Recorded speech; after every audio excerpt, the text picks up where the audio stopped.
Bonjour à toutes et à tous. Alors, la mode actuelle en France, c'est d'interdire. On va interdire tous les mouvements dissidents, tous les mouvements qui ne pensent pas comme il faut.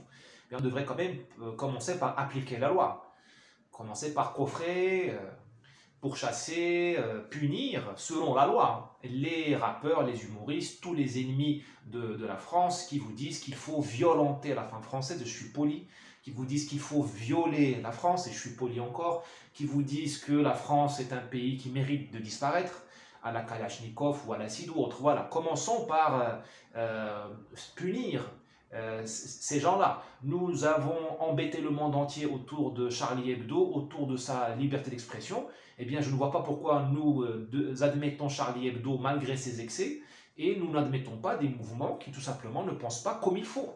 C'est-à-dire qu'ils ne pensent pas selon le pacte de Marrakech ou selon la doxa. Il faut qu'on soit quand même cohérent, qu'on ait le sens des priorités. Vous savez, quand vous interdisez un mouvement, vous le repoussez vers les marges. Or, qu'est-ce qui vit dans les marges? Eh bien, c'est le crime. Ce sont les bandits, les gens qui savent poser des bombes, les gens qui sont violents, les gens qui sont méchants.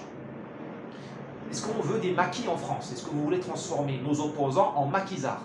Je dis nos opposants parce que même pour moi, certains mouvements qu'on veut interdire aujourd'hui ne sont pas forcément mes amis.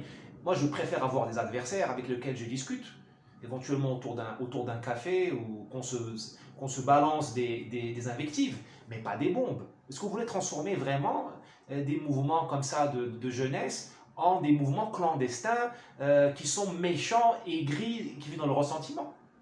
Vous savez, quand vous interdisez quelqu'un, vous faites de lui un martyr. Et les martyrs, parfois, ça a un futur glorieux. Rome a interdit le catholicisme. Rome a jeté les catholiques au lion. Bah, vous savez qui a gagné à la fin. L'idée catholique s'est imposée sur Rome. Donc, soyons démocrates. Si nous sommes des tyrans, des autoritaires, pourquoi pas? Ça coûte moins cher. On se débarrassera des 500 députés, sénateurs et des salaires élevés du Conseil constitutionnel. Mais j'ai cru comprendre que nous étions des démocrates. Eh bien, payons le prix de la démocratie. Acceptons la différence, sinon nous avons un gros problème.